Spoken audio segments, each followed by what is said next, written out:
Oui, c'est comme le premier jour. Tout ce que j'ai toujours fait a commencé petit. Amazon a commencé avec quelques personnes et Blue Origin a commencé avec 5 personnes. Et le budget de Blue Origin était minuscule. Aujourd'hui, le budget de Blue Origin approche $1 milliard par an. L'année prochaine, ce sera plus d'$1 milliard.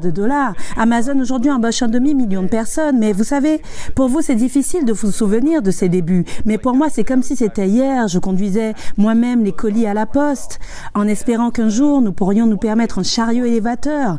Pour moi, j'ai vu de petites choses devenir grandes. Et cela fait partie de la mentalité du premier jour. J'aime traiter les choses comme si elles étaient petites. Amazon, même si c'est une grande entreprise, je veux continuer à la considérer avec le cœur et l'esprit d'une petite entreprise. Vous cherchez des conseils pour réussir, vous voulez tout simplement de la motivation pour pouvoir atteindre vos objectifs de vie et croire en vous. Si c'est le cas, vous êtes au bon endroit. Salut à tous, c'est Mélissa de Miss Imparfaite. Je suis la boule d'énergie qui va vous donner de la motivation pour pouvoir atteindre vos objectifs de vie et croire en vous. Si vous êtes dans l'une des 3 situations suivantes, cette vidéo, elle va clairement vous parler. Vous faites peut-être un job actuellement que vous détestez profondément, au point où ça vous hérisse le poil, rien qu'à l'idée de penser à vous rendre sur votre lieu de travail. Vous faites aussi peut-être actuellement un métier qui vous indiffère totalement, où vous voyez les jours et les heures passer et vous vous dites mais comment est-ce que je vais faire pour continuer comme ça jusqu'à la fin de ma vie? Vous êtes aussi vous avez peut-être une idée de génie, une idée de business que vous avez envie de lancer depuis un bon moment, mais vous n'arrivez pas à vous lancer, à passer à l'action parce que vous avez peur. Si c'est le cas, cette vidéo, elle est aussi pour vous. Aujourd'hui, je vais aborder le parcours inspirant d'un homme qui est passé par toutes les étapes que vous connaissez actuellement et qui effectivement fait partie aujourd'hui des hommes les plus riches du monde. Alors, je vais vous parler des 10 conseils pour réussir de Jeff Bezos, qui est aussi le créateur d'Amazon, mais aussi le propriétaire du Washington Post. Alors, je laisse découvrir les conseils inspirants pour réussir de Jeff Bezos. Pensez à vous abonner tout de suite à la chaîne, activer la cloche pour recevoir les notifications dès qu'il y a une vidéo qui sort, likez, partagez. Je vous laisse découvrir les conseils inspirants pour réussir de Jeff Bezos et je vous retrouve à la fin de cette vidéo. À tout de suite. Je suis allée voir mon patron et je lui ai dit, vous savez, je vais faire ce truc fou et je vais commencer cette société qui vend des livres en ligne. Et c'est quelque chose dont je lui avais déjà parlé dans un contexte plus général. Il m'a dit, allons marcher. Nous sommes allés marcher pendant 2 heures à Central Park, dans la ville de New York. Et sa conclusion de cet échange était ça. Il m'a dit, vous savez, ça me semble être une superbe idée. Mais il me semble que ce serait une meilleure idée pour quelqu'un qui n'a pas déjà un bon travail. Il m'a convaincu d'y réfléchir pendant 48 heures avant de prendre ma décision. Du coup, je suis partie et j'ai essayé de trouver le meilleur angle au travers duquel je pourrais prendre ce type de grosse décision. J'avais déjà abordé ce sujet avec ma femme et elle me soutenait énormément. Elle m'avait dit, tu peux compter sur moi à 100%, peu importe ce que tu décides de faire. Elle s'était mariée avec ce genre de gars très, très stable, avec un chemin de carrière stable. Et d'un coup, ce gars voulait faire cette chose complètement folle. Mais elle me soutenait à 100%. C'était donc une décision que je devais prendre moi-même. L'angle que j'ai trouvé pour prendre cette décision a fait paraître les choses comme une évidence tellement simple. Je l'ai intitulé de la manière dont seul un geek pourrait l'appeler. Un angle de minimisation des regrets. J'ai voulu me projeter à l'âge de 80 ans, ok? À partir de ce point-là, je regarderai ma vie en arrière. Je voulais réduire drastiquement le nombre de regrets que j'aurais. Ce que j'ai appris, c'est que quand j'aurai 80 ans, je n'allais pas regretter d'avoir essayé ça. Je n'allais pas regretter ne serait-ce que d'avoir tenté d'essayer de participer à cette expérience appelée Internet, qui je savais allait être énorme. Je savais que si j'échouais, je ne le regretterais pas. Mais je savais que la seule chose que je pourrais regretter, c'était de ne pas avoir essayé. Je savais que cela me hanterait tous les jours. Du coup, quand j'ai vu les choses sous cet angle, ce fut une décision incroyablement facile. Je pense que si vous vous projetez à l'âge de 80 ans et que vous vous dites « qu'est-ce que je me dirais à cet âge ?» cela vous éloignera de la confusion de l'instant présent. Je suis partie de cette entreprise de Wall Street au milieu de l'année. Et quand vous partez à cette période de l'année, vous dites adieu à votre bonus annuel. C'est le genre de choses qui, dans une vision à court terme, peut vous perturber. Mais si vous pensez à long terme, alors vous pouvez prendre des décisions de vie cruciales que vous ne regretterez pas plus tard. La plupart des regrets sont dus à des actions que vous n'avez pas faites, mais pas à des actions que vous avez faites. Je pense que la plupart des gens âgés de 80 ans savent que l'on peut faire de mauvais choix. Par exemple, tuer quelqu'un, c'est une mauvaise décision que vous regretterez toute votre vie. Mais pour des gens ordinaires et qui respectent la loi, leurs plus grands regrets sont dus à leur inaction. Si votre question est est-ce que j'avais anticipé ce qui se passe depuis 22 ans avec Amazon, la réponse est Seigneur, non. Vous savez, Amazon a commencé comme une très petite entreprise. Il y avait juste moi et quelques personnes. Je conduisais tous les colis au bureau de poste moi-même dans mon Chevy Blazer de 1987. Et quand j'ai levé des fonds pour Amazon, j'ai levé $1 million que j'ai collecté de 22 différents investisseurs pour $50 000 chacun. Ils possédaient 20% de la société pour ce $1 million. Et 40 personnes m'ont dit non. J'ai enchaîné 60 rendez-vous pour obtenir 20 oui. La première question qu'on me posait toujours était « c'est quoi Internet ?» J'ai dû franchir ces barrières. On était fin 94, début 95. Et à la question « est-ce que j'avais anticipé ce périple jusqu'à aujourd'hui ?» et la version actuelle de celle-ci, non. J'ai mis un pied devant l'autre. Et je pense que c'est vrai pour la plupart des entreprises qui avancent de manière progressive. C'était étape par étape. Vous trouvez des solutions, vous avez du succès. Par la suite, vous misez sur ce succès. Vous cherchez ce que vous pouvez faire d'autre, ce que veulent les clients. Tout ce que nous avons fait et tous les succès que nous avons se basent sur un pilier simple. C'est parce que nous avons mis le client au premier plan. Et j'imagine qu'il y a des personnes qui s'en mordent les doigts. Ce qui est très intéressant concernant les 40% qui n'ont pas investi, c'est un peu comme une analyse du comportement humain. Je suis en contact avec quelques-uns d'entre eux qui, certains d'entre eux ont avancé de manière considérable, reconnaissent qu'ils vivent complètement une vie qui leur convient. D'autres ne peuvent toujours pas en parler, c'est juste trop. C'est encore vraiment trop douloureux, c'est la nature humaine. Et certaines personnes sont plus douées pour encaisser les coups durs. Un des grands paradoxes qui survient quand vous innovez à un niveau élevé, c'est que vous devez être un expert dans votre domaine et vous devez conserver l'état d'esprit d'un débutant. Vous avez absolument besoin d'allier ces deux éléments. Le monde est trop complexe pour vous contenter d'être juste un novice. Alors, je ne peux pas, qu'importe mon niveau d'inventivité, je ne peux pas d'un jour à l'autre inventer un nouveau type de chirurgie du cerveau. Vous devez être un neurochirurgien.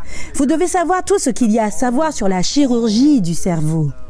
Et ensuite passer au niveau suivant. Le problème, c'est que pour beaucoup de gens, quand ils deviennent de vrais experts, ils perdent cette capacité à voir les choses d'un œil neuf. Ils ont perdu l'état d'esprit du débutant. Et c'est un point sur lequel vous avez besoin de revenir en arrière et vous dire « Ok, je suis un expert. Pour créer des voitures ou peu importe, je dois prendre du recul et me dire « Ok, et si j'agissais comme si je découvrais ce domaine pour la première fois, qu'est-ce que je verrais et qu'est-ce que je remarquerais ?» C'est ce genre de regard que vous devez avoir pour avoir un regard novateur. Le client doit être comme votre bébé. C'est tellement important parce que le secret de réussite d'Amazon se base sur un ensemble de principes. Mais le numéro 1 qui nous a propulsé à une réussite faramineuse, c'est notre obsession compulsive à nous concentrer sur les besoins de nos clients qui s'oppose à l'obsession des autres à se concentrer sur leurs concurrents. Et je parle très souvent avec d'autres dirigeants et certains de ces dirigeants et aussi des fondateurs et entrepreneurs et je peux vous dire que même s'ils parlent vaguement du client, ils se focusent principalement sur leurs concurrents. Et c'est un avantage concurrentiel important pour n'importe quelle entreprise si vous arrivez à rester concentré sur vos clients et pas sur vos concurrents.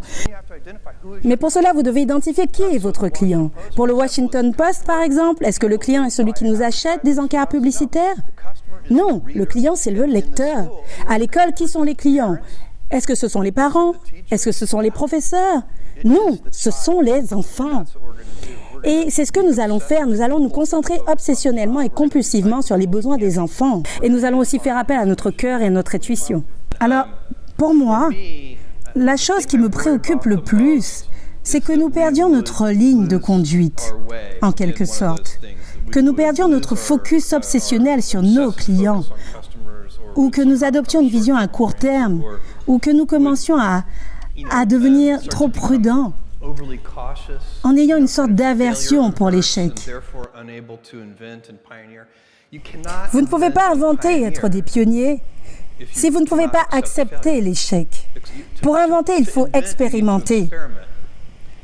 Et si vous savez à l'avance que ça va marcher, ce n'est pas une expérience. Une chose très importante que vous devez comprendre, c'est que l'échec et l'innovation sont des frères siamois. Vous devez être prêt à prendre le risque de jouer. C'est gênant d'échouer. C'est toujours gênant d'échouer. Mais vous devez vous dire, non, ce n'est pas comme ça que cela fonctionne. Si je vous disais que vous aviez 10% de chance d'obtenir un gain particulier, 10% de chance d'avoir un retour sur investissement multiplié par 100, vous devriez accepter ce pari à chaque fois, mais vous pouvez encore vous tromper 9 fois sur 10 et vous avez une chance de vous sentir mal 9 fois sur 10. Et dans ce domaine, les conclusions et les résultats peuvent être très longs à venir.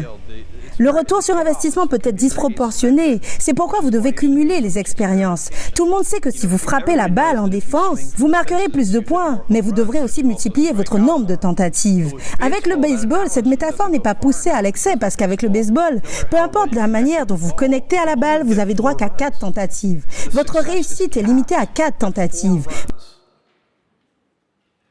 Mais dans le business, de temps à autre, vous passez à l'action, vous frappez la balle de toutes vos forces et vous avez droit à des milliers de tentatives. Alors quand vous avez ce genre de retour sur investissement aussi disproportionné, qu'en retour vous marquez des milliers de points, cela vous encourage à tenter plus de choses.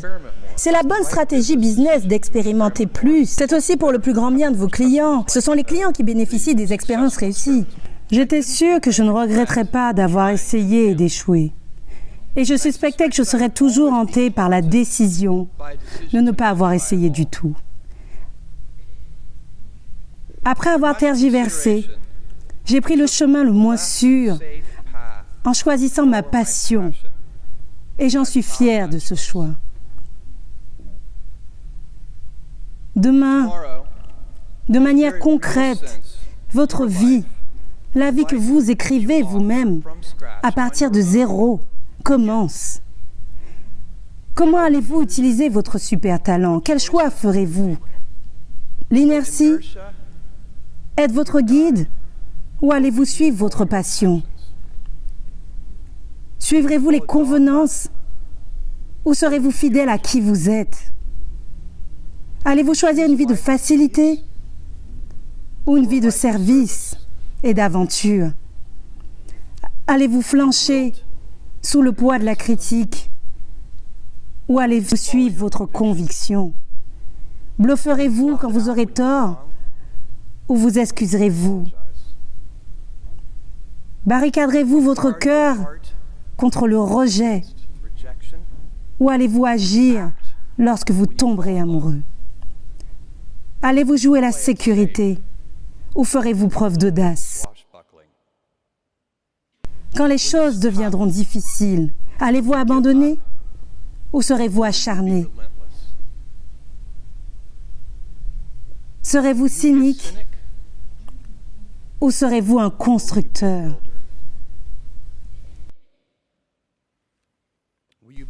Allez-vous jouer au plus malin et écraser les autres ou serez-vous juste?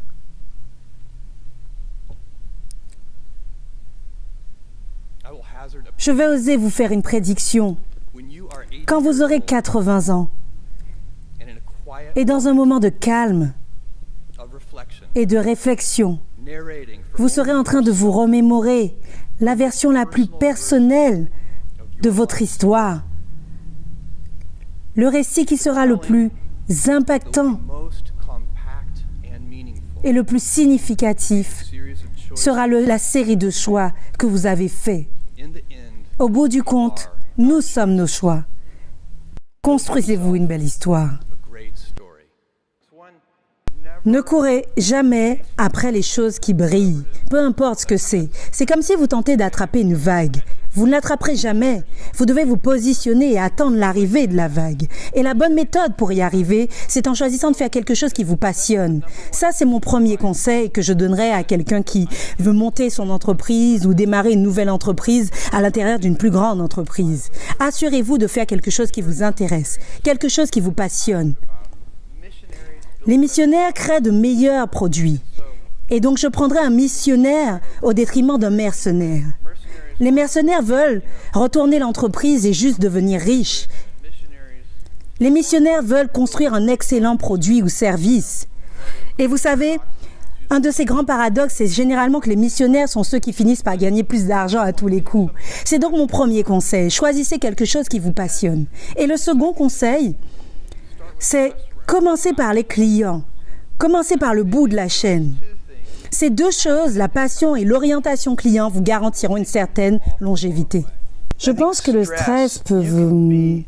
Une des choses qui est très importante à souligner à propos du stress, c'est que le stress vient principalement du fait de ne pas passer à l'action au sujet de quelque chose sur lequel vous êtes censé avoir un certain contrôle. Alors, si je trouve que quelque chose en particulier est en train de me générer du stress, c'est une sorte de drapeau d'avertissement pour moi.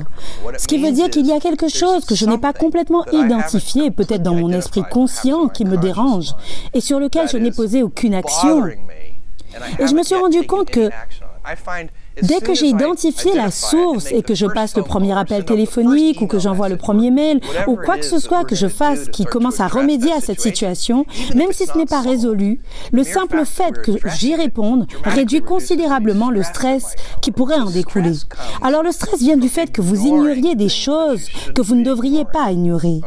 Je pense que c'est ça en grande partie. Eh bien, je pense que, tu sais, il y a beaucoup d'entrepreneurs et de gens qui poursuivent leurs rêves et leurs passions, et tu as toujours tout l'intérêt de faire avancer les choses. C'est que vous vous heurtez à des problèmes, vous faites face à des échecs, et quand les choses ne fonctionnent pas, vous devez prendre du recul, réessayer encore. Et à chacun de ces moments, quand vous avez une galère et que vous prenez du recul et que vous essayez de nouveau, vous faites preuve de débrouillardise. Vous faites preuve d'autonomie et vous essayez de vous frayer votre chemin hors de la boîte. Et j'ai des tonnes d'exemples sur Amazon où nous avons dû nous démener et nous avons échoué un nombre de fois incalculable. Je peux vous donner un exemple. Il y a plusieurs années maintenant, nous voulions une sorte d'entreprise de vente avec des tierces parce que nous voulions ajouter une sélection de produits au magasin. Et nous avons commencé les enchères Amazon. Personne n'est venu. Je crois que notre mère est la seule personne qui a acheté quelque chose. Nous avons ouvert ce magasin appelé Magasin Z. C'était un principe d'enchère à prix fixe. Encore une fois, personne n'est venu. Et puis finalement, à chacun de ces échecs, au fur et à mesure des années, nous avons essayé d'inventer de nouvelles choses. Et nous sommes enfin parvenus à réaliser cette idée de mettre la sélection tierce sur la même page de détail avec les produits de la même famille. Nous avions notre propre stock de vente au détail. Nous l'avons appelé le marketplace et ça a marché de suite. Et cette ingéniosité de tester de nouvelles choses, en essayant de comprendre ce que les clients veulent vraiment, oui, ça porte ses fruits. Vous savez, vous avez un certain type d'atout dans la vie dont vous devez prendre possession. Mais mon avis sur l'adversité et la réussite serait, ne soyez pas fiers de vos talents, mais de votre travail acharné et de vos choix. Vous pouvez avoir un certain type de talent ou vous pouvez être bon en maths et cela semble super simple pour vous, ce type de talent. Mais pratiquer les maths et travailler dessus pour passer au niveau supérieur, cela pourrait être challengeant et difficile. Et vous coûtez la sueur de votre front. Et c'est un choix. Vous ne pouvez pas vraiment être fier de vos talents parce qu'ils vous ont été donnés, c'est inné. Vous pouvez avoir de la gratitude pour cela, être reconnaissant pour cela. Mais vos choix, par contre, vous choisissez de travailler dur. Vous choisissez de faire des choses difficiles. Ce sont nos choix dont nous pouvons être fiers. Tout ce que vous décidez de faire, Wernher von Braun a dit un jour, après l'alunissage, « J'ai appris à utiliser le mot « impossible » avec beaucoup de prudence. » Et j'espère que vous adopterez cette attitude dans vos vies. J'espère en tout cas que cette vidéo vous a plu et que les conseils pour réussir de Jeff Bezos vous ont inspiré et motivé. Alors moi, je vais revenir sur 2 points qui me semblent essentiels. Le premier, en fait, c'est tout simplement l'importance des décisions que vous prendrez. Vos décisions déterminent votre destinée. Clairement, il n'y a pas de miracle. Vos décisions déterminent votre destinée. Et vous voyez, en fait, quand Jeff Bezos va voir son patron, il lui dit qu'il a cette idée de lancer ce business en ligne et que son patron, effectivement, lui dit « Elle est super bien ton idée, hein, mais elle serait encore mieux pour quelqu'un qui n'a pas déjà un bon job. » Ce genre de situation, c'est le genre de situation auquel vous serez amené à faire face. Et je veux juste vous rappeler que Vous êtes les premiers responsables des décisions que vous prendrez, mais aussi des décisions que vous ne prendrez pas. Ça m'amène à mon deuxième point. Le deuxième point, en fait, c'est tout simplement que vous ne pouvez pas en fait évoluer en laissant votre entourage décider pour vous, décider à votre place. Parce que c'est vous qui en subirez les conséquences. Je veux juste vous rappeler une chose, le courage demande de prendre des décisions pour que ces vertus opèrent. Alors prenez des décisions, mais surtout prenez vos décisions. En tout cas, j'espère que cette vidéo vous a plu. Si c'est le cas, n'hésitez pas à liker, à partager, à me laisser des commentaires. Abonnez-vous tout de suite à la chaîne si ce n'est pas encore fait. Je vous remercie aussi pour tout l'engouement, pour tous les messages et pour toutes les vues sur mes vidéos, notamment sur celle de Michelle Obama. Ça me touche énormément. Je vous invite aussi à aller regarder les autres vidéos qui sont tout aussi inspirantes. Je vous laisse avec un petit bonus à la sauce Jeff Bezos et je vous dis à très vite pour une prochaine vidéo. Et n'oubliez pas, soyez vrai, soyez vous, soyez complètement imparfait. À très vite. Les plus grosses réalisations commencent par de petites actions. Vous savez, le plus grand des chênes commence par être un gland. Vous devez vous rendre compte que si vous voulez créer quelque chose, vous allez devoir laisser ce gland grandir jusqu'à ce qu'il devienne un arbuste pour enfin devenir un petit arbre qui peut-être un jour deviendra une grosse entreprise à elle seule. En réalité, une des devises d'un de vos projets, et pardonnez-moi d'avance ma prononciation du latin, Gradatim Ferociter. Qu'est-ce que cela signifie pour vous? Cela veut dire étape par étape avec férocité. Et c'est la devise de Blue Origin. Et fondamentalement, vous ne pouvez pas sauter des étapes. Vous devez mettre un pied devant l'autre. Les choses prennent du temps. Il n'y a pas de raccourci. Et vous devez franchir ces étapes avec passion et férocité.